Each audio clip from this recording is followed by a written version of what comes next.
I am Ishita Kishore. I am a graduate in economics from Sri Ram College of Commerce, Delhi University. I have done my schooling from FO's Bal Bharti School, New Delhi. And ये मेरा तीसरा attempt था। Mains में syllabus का हर एक word उठाइए और उस पर पढ़ लीजिए एक मिनिमम, और मोस्ट इम्पॉर्टेंटली स्टैमिना बनाइए। ये 9 एग्जाम आपको 5 दिन में देने हैं and it's not easy physically also. So I did this exercise 2 times before the actual exam, and by the actual exam I was not tired at all when my optional finished. Syllabus कभी खत्म नहीं होता UPSC में, तो साथ ही syllabus भी करते रहिए, रिवाइज भी करते रहिए। Every day is a journey of both studying and revising. I think first reading के बाद आपको पता चल जाता है कि आपको एवरेज कितना टाइम लग रहा है, उसको धीरे धीरे कम करते जाइए। But very important is to constantly evolve your strategy, not change. If you think something is not working, please let it evolve and find your mistakes and don't be shy on changing your approach. तो मैं हर हफ्ते या हर 2-3 हफ्ते पे मैं अपनी strategy re-evaluate करती थी कि ठीक है ये तो सोचा था, हुआ कितना। आई थिंक 3 अटेम्प्ट थे, तो शुरू तो हैंड रिटन से किया था, but I felt digital is way more efficient and digital से आप बहुत इजीली नेविगेट कर सकते हैं। तो कोई भी एक ऐप यूज करिए, it will make you very efficient and it keeps a long term approach in your notes. सोचते तो मैंने सोचा नहीं था कि इतने 3 साल लग जाएंगे, but by the end of it I felt that had I made digital notes it would have helped me more. See there is no magic formula and there is no book जहाँ से questions आ जाते हैं। हर book आपको एक basic idea दे देती है, तो इतना मत सोचिए कि ये बुक पढ़ने से टॉपर ने क्लियर कर लिया।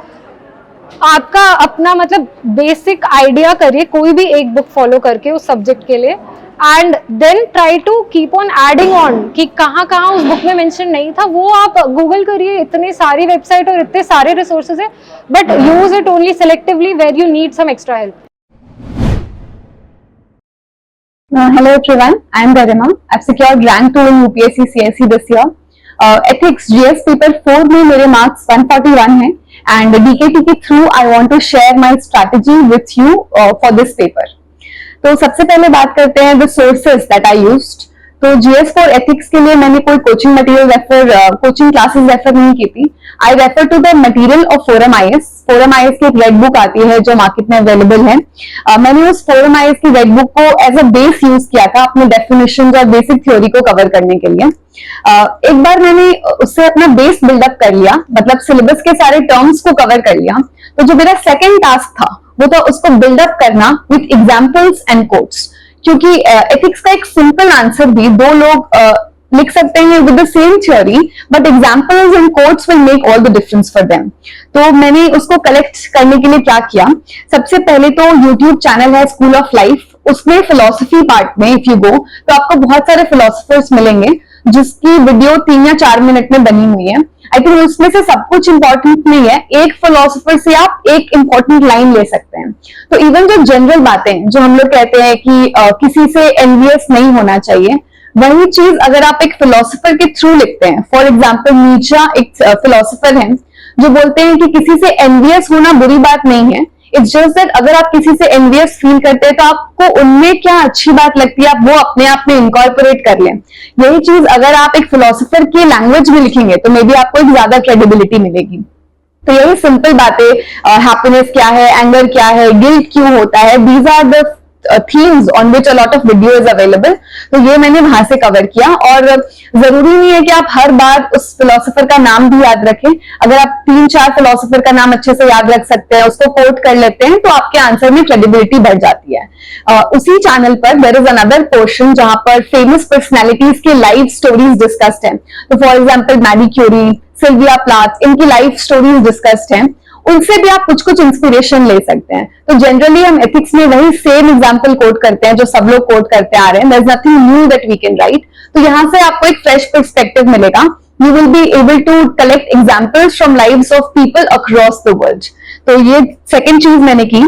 थर्ड थिंग थी, अब आप एक एडमिनिस्ट्रेटिव फील्ड के बारे में लिख रहे हैं, तो इस फील्ड में senior IAS officer, senior bureaucrats क्या कर रहे हैं और उनसे हम कैसे इंस्पायर हो सकते हैं, इसके बारे में लिखना भी बहुत इंपॉर्टेंट होता है। So for this the better India website is a good place to go. इसके अलावा आप सिंपली गूगल भी कर सकते हैं work done by senior IAS officers in their field. Value addition के लिए जो दूसरी चीज मैंने की थी वो I used to Google ethical examples from Ramayana, from Mahabharata, Gita. तो इन सब से मुझे कुछ कोट्स भी मिल गए, वो संस्कृत श्लोक्स जितना भी मुझे याद रह पाया, एंड कुछ बेसिक लाइफ इंस्टेंसेस भी मिल गए, जैसे रामायण से मिल गया, महाभारत से काफी कुछ मिल गया। तो ये भी आप कोट्स कर सकते हैं। और जब भी आप किसी भी आंसर को लिख रहे हैं, थ्योरी को, तो आप वहां पर जो बेसिक थ्योरीज आप लिखते हैं, जैसे कि कांट की डिओन्टोलॉजी लिखते हैं या फिर यूटिलिटेरियन लिखते हैं, उसके साथ साथ आप इन सबको भी कोट कर सकते हैं। साथ में वन वेरी इंपॉर्टेंट थिंग इस कॉन्स्टिट्यूशन को कोट कर देना। तो फंडामेंटल ड्यूटी और डीपीएसपी वो समथिंग जो मैंने बहुत लिबरली यूज किया है across my GS papers. I think it hardly takes one day कि आप सारा फंडामेंटल ड्यूटी याद कर लें, और कहीं ना कहीं आप उसको कोट कर सकते हैं। इसके अलावा हम बात करते हैं केस स्टडीज की। तो मैंने केस स्टडी को कैसे प्रिपेयर किया। स्टडी का preparation will talk about in 2 phase. उस दिन कैसे केस स्टडीज को अटेम्प्ट करना है एंड पहला केस स्टडी को प्रिपेयर कैसे करना है। तो सबसे पहले व्हाट वाज माय सोर्स, मैंने बहुत सारे केस स्टडीज पढ़े। तो देयर आर बुकलेट्स अवेलेबल। तो विजन आईएएस की कुछ 80 केस स्टडीज की बुकलेट अवेलेबल है, लुकमान की भी केस स्टडी की बुकलेट अवेलेबल है फ्रॉम द मार्केट। आप दोनों बुकलेट्स ले सकते हैं, you can take either of them. और बहुत सारे केस स्टडीज को पढ़ना इंपॉर्टेंट है। क्यों? क्योंकि तब जाकर के आपका पर्सपेक्टिव डेवलप होगा कि आपको उस एथिकल डिलेमा में क्या करना चाहिए। एंड बहुत सारा रीडिंग करने के बाद जो भी केस स्टडी उस दिन आता है, I think you will B 80% familiar with it. तो जो टाइम क्रंच हो रहा है, क्योंकि पेपर इतना लेंदी है और केस स्टडीज इतने लंबे हैं, वो टाइम क्रंच आपका सॉल्व होगा क्योंकि कहीं ना कहीं आपको essence of the case study पता होगा। जैसे आप इनिशियल 1 पैराग्राफ पढ़ेंगे, आपको पता होगा, आपके दिमाग में इंस्टेंटली आने लगेगा कि अच्छा इस केस स्टडी में आगे क्या डिलेमास आ सकते हैं। This is how it becomes important. जीएस4 केस स्टडी में ये सारे बुकलेट से केस स्टडीज पढ़ने के बाद मैंने एक लिस्ट ऑफ वैल्यूज बना लिया था जो उसमें यूज, जो वर्ड्स उसमें यूज होते थे। तो जनरली हम बहुत कॉमन वर्ड्स यूज करते हैं, जैसे कि जस्टिस वर्सेस कंपैशन, पर उन केस स्टडीज में you will get better words. वही सेम चीज आपको अलग अलग सिनोनिम्स में मिल जाएंगे। तो इसका इंपॉर्टेंस क्या है कि लास्ट ईयर का अगर आप केस स्टडी पेपर पढ़ेंगे तो आपको समझ में आएगा most of the case study में जो अंडरलाइन वैल्यू था वो अप्रोक्सीमेटली सेम था। तो अगर आप 7-8 केस स्टडी में सेम लैंग्वेज यूज किए जा रहे हैं, मे बी आपको कुछ वैल्यू एडिशन मार्क्स ना मिले। सो वही सेम वैल्यू है, बट उसको आप डिफरेंट तरीके से लिखना उस केस स्टडी से सीख सकते हैं। सो एग्जाम डे में मेरा ये स्ट्रैटेजी होता था कि इनिशियल 1 आवर 30-35 मिनट्स में मैं केस स्टडी को सॉल्व करूं, and then I will move on to question number 1 से उन सब क्वेश्चंस को सॉल्व करना। जो रीडिंग टाइम होता है 5 मिनट, उसमें मैं अपना पहला केस स्टडी रीड कर लूंगी and I try to decide answers कि मैं क्या करूंगी, instead of going through the entire paper, क्योंकि वो तो आपको अल्टीमेटली करना ही है जब आपको क्वेश्चन अटेम्प्ट करना है। तो वहां पर आपका वो रीडिंग टाइम यूटिलाइज हो जाता है पहला केस स्टडी में। इसके अलावा मैं पार्ट्स को टुगेदर अटेम्प्ट किया मैंने इस बार। फॉर एग्जाम्पल, अगर पार्ट ए में पूछा गया है कि आप इस केस स्टडी से जो अंडरलाइन वैल्यूज है उससे आप 3 ऑप्शंस बनाएं, उस ऑप्शंस को प्रोज एंड कॉन्स के टर्म में एनालाइज करें, एंड थर्ड फाइनली आपसे पूछा गया कि आप एक ऑप्शन चूज करें। तो इसको I would attempt that answer of part A, B and C करके, और फिर मैं उसको एक साथ एक ऑल टुगेदर एक पेज पर अटेम्प्ट कर दूंगी। तो उससे मेरा रेपिटेशन ऑफ वर्ड्स कम होता था, टाइम भी सेव होता था, एंड और मुझे लगता था effectively I am able to communicate my answer to the examiner. ये मैंने इस बार की पेपर में ट्राई किया था। इसके अलावा स्टेक होल्डर डायग्राम जो हम जनरली एथिक्स में बनाते हैं, वो हर क्वेश्चन में ना बनाकर मे बी 1 और 2 प्लेसेस पर आप बनाएं, otherwise it becomes very repetitive. आप उसका कुछ न्यू तरीका सोच सकते हैं तो आप वो कर लें। एंड ऑल्सो आई ट्राइड कि हर स्टेक होल्डर को आई प्रोवाइड सम और the other solution, even if वो बहुत ही माइनर स्टेक होल्डर है क्वेश्चन में, I mention a line for him और हर। एंड मैंने बहुत ही टेम्पलेट तरीके से इसको सॉल्व नहीं किया। I try to keep my language very simple, use very simple examples, और अपने क्रिएटिविटी से किसी ने अगर मन किया तो बुलेट पॉइंट्स में किया, और किसी आंसर को मन किया तो एथिक्स में स्पेसिफिकली पैराग्राफ फॉर्मेट में भी आंसर किया। तो what ever works for you आप एथिक्स में डिसाइड कर सकते हैं। जो एक लास्ट एस्पेक्ट है मैं एथिक्स के लिए डिस्कस करूंगी, वो है how to open up a quote based question. तो कोट बेस्ड क्वेश्चंस काफी पूछे जाते हैं। उसमें सबसे पहले इंपॉर्टेंट ये नहीं है कि वो कोट किसने दिया, even if you don't know it, it does not matter in this paper. जो इंपॉर्टेंट ये है कि आप उस कोट को सफिशिएंट टाइम लेकर एक्सप्लेन करें, सफिशिएंट स्पेस में। सिर्फ इनिशियल 2-3 में एक्सप्लेन करके और second part of the question को जंप करना is not the solution. I think sufficiently 3/4 of the page में उसको एक्सप्लेन करना चाहिए, और उस कोट का सेकंड पार्ट जो दूसरा पहलू हो सकता है वो भी एक्सप्लेन करना चाहिए। फॉर एग्जाम्पल, अगर कोई कोट है कि आजकल कॉर्पोरेट्स काफी ग्रीडी हो गए हैं, So is there a scope for ethical capitalism? आपको अपने second part of the question में ये भी बताना चाहिए कि not all corporates are like this, and you can give examples of excellent CSR initiatives by corporates. In the end, for the ethics paper, I would just say that you should do your basic definitions very accurately. Her word के लिए जैसे tolerance, compassion, आपके लिए अच्छे examples होने चाहिए, quotes होने चाहिए, और जो भी एथिक्स में एक भी पार्ट ऑफ द सिलेबस है आप उसको इग्नोर नहीं करें. केस स्टडीज के लिए more and more case studies को रीड करना इंपॉर्टेंट हो जाता है, और एक सेट ऑफ वैल्यूज आपके दिमाग में रेडी होना चाहिए. अगर आप कमिटी रिकमेंडेशंस एक्सेट्रा इंक्लूड कर सके then it is better. Also, I would like to say that I have a Telegram channel and the link is in the description box. I have uploaded my test copies there. You can download it from there and I hope you get help from it. मैंने अपने civil service preparation में DKT channel को follow किया था.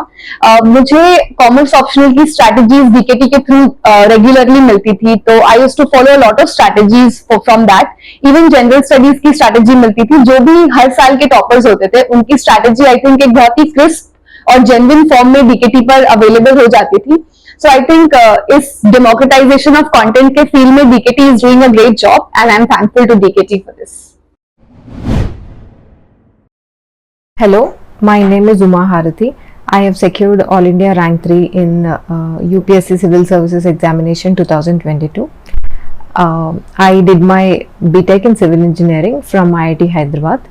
I graduated in 2017 and since my graduation I have been preparing for this examination. Coming to the strategy, I do not have any single formula to sum up my strategy.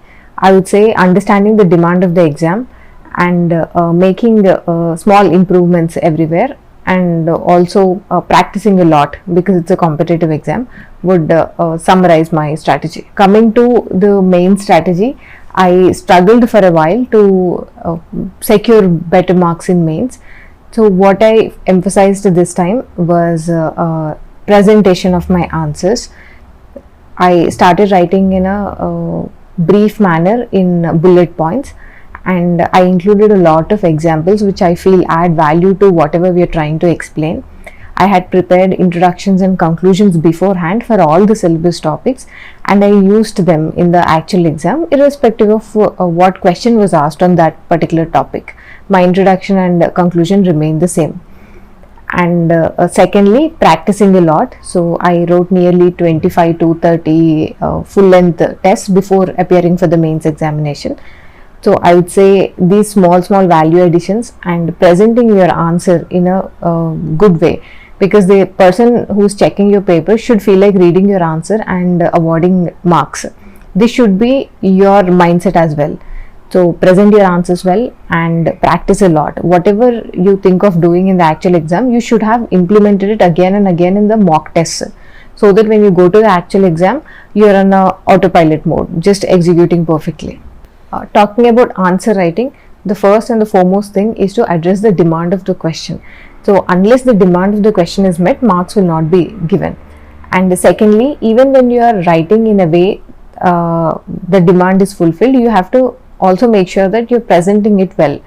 So earlier I used to write in a paragraph kind of format or not have any format per se. So this time around I changed that. Like I mentioned before, I started writing in bullet points. I tried to include a lot of examples. I tried to make diagrams whenever I can. I used flow charts, all the regular stuff that you keep hearing, but I made sure that I was doing these in each and every answer.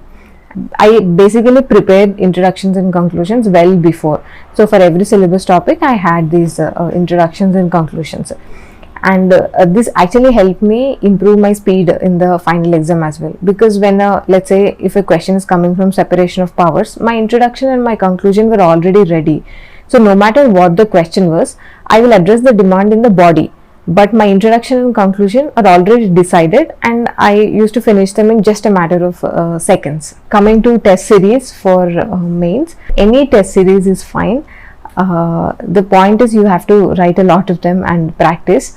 So by lot I mean for mains maybe 20-25 odd tests should be fine.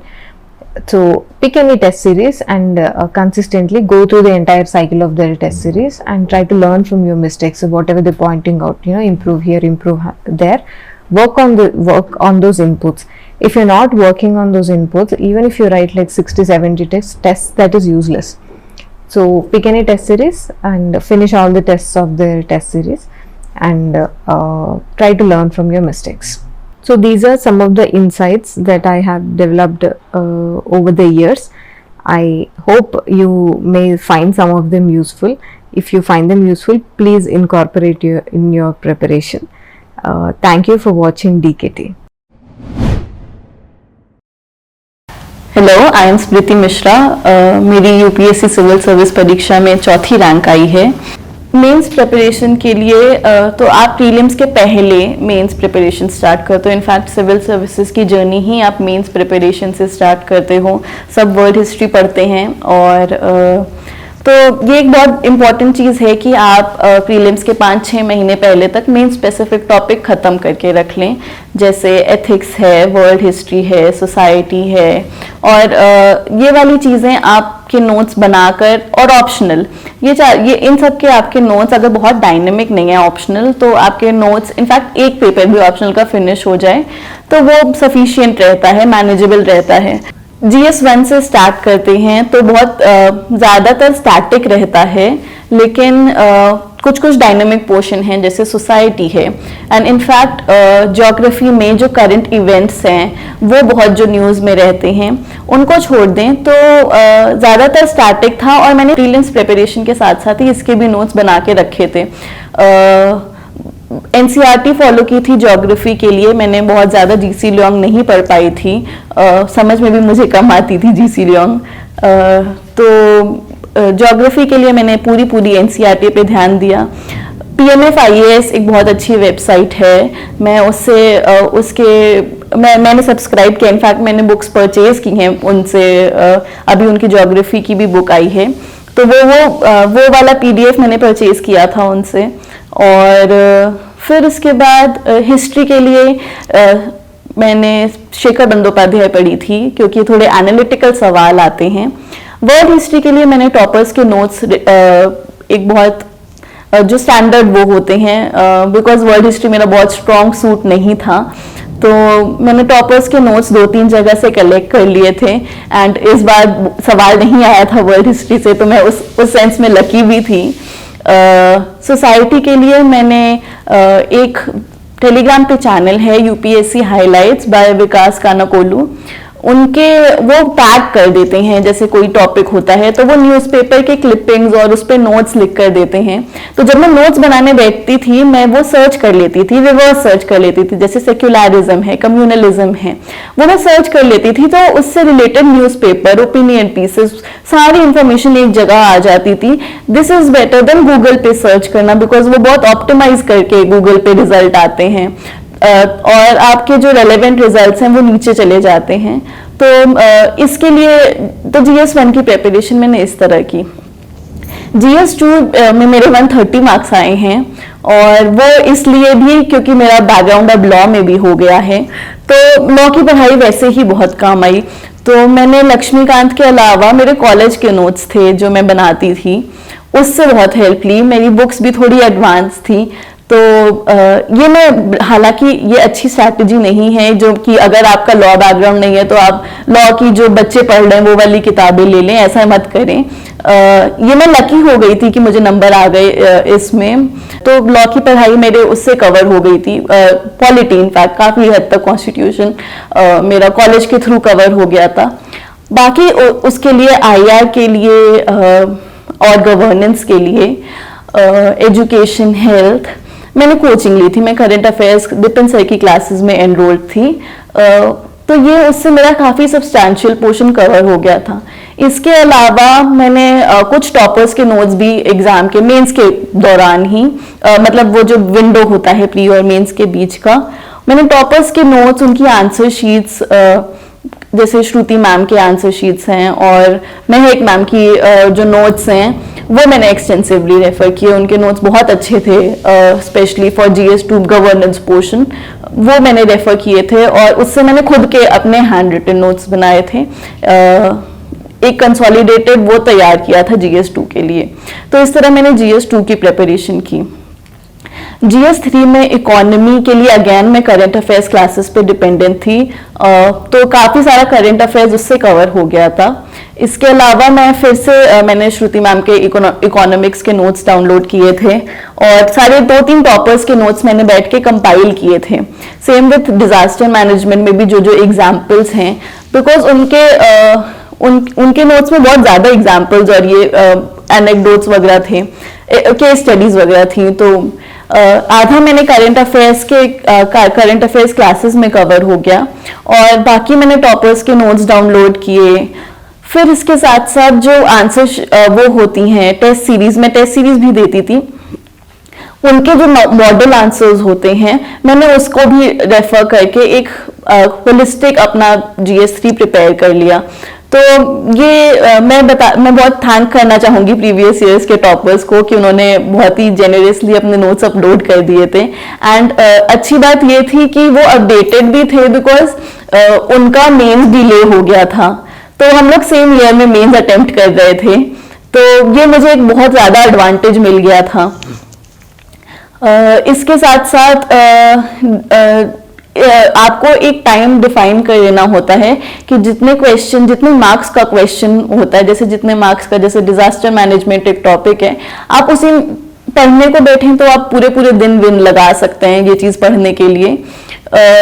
तो आपको एक stop decide करना होता है कि बस ये enough है, अब इसी के बेसिस पे मैं आंसर करूंगी, ताकि आप आगे बढ़ सको प्रिपरेशन में। तो 2 और 3 GS 2 और 3 में ये बहुत इंपॉर्टेंट है कि आप डिसाइड कर लो कि हाँ, इस थ्रेशहोल्ड को क्रॉस करके अब इससे एडिशनल अब उतना एडवांटेज नहीं होगा जितना मैं टाइम दूंगी इस चीज को।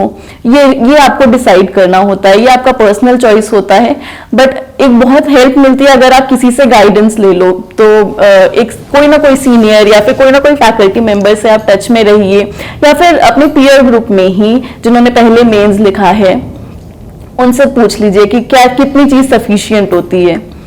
GS4 पर आते हैं, तो GS4 के मैंने काफी नोट्स बनाए हुए थे। उसके साथ साथ मैं न्यूज़पेपर तो पढ़ती थी रेगुलरली, तो मैंने व्हाट्सएप पे GS 1, 2, 3, 4 करके सिंपल ग्रुप्स बनाए थे अपने भाई के साथ। तो मैं वो मैं न्यूज़पेपर से क्लिपिंग खींच के मैं भेज देती थी, ताकि मेरे को मेमोरी में स्टोर्ड रहे वो और मैं बाद में उसको यूज कर सकूं। तो वो केस स्टडीज और जो एग्जाम्पल्स और कोट्स हैं, ये कलेक्ट करने का सिलसिला आफ्टर प्रीलिम्स स्टार्ट किया था, बिकॉज मैंने ये देखा था कि काफी टॉपर्स कोट्स से स्टार्ट करते हैं आंसर्स। एथिक्स के आंसर स्टार्ट करना बहुत चैलेंजिंग होता है, because how do you begin answering एक कोई भी कोट हो या फिर एक जनरल सवाल भी हो, वो स्टार्ट करना चैलेंज होता है। तो मैंने थीम्स देखा कि किस किस थीम के अराउंड आ रहे हैं सवाल, और उसके ही रिलेटेड मैंने कोट्स कलेक्ट किए। इसके अलावा मैंने टेस्ट सीरीज की भी हेल्प ली थी।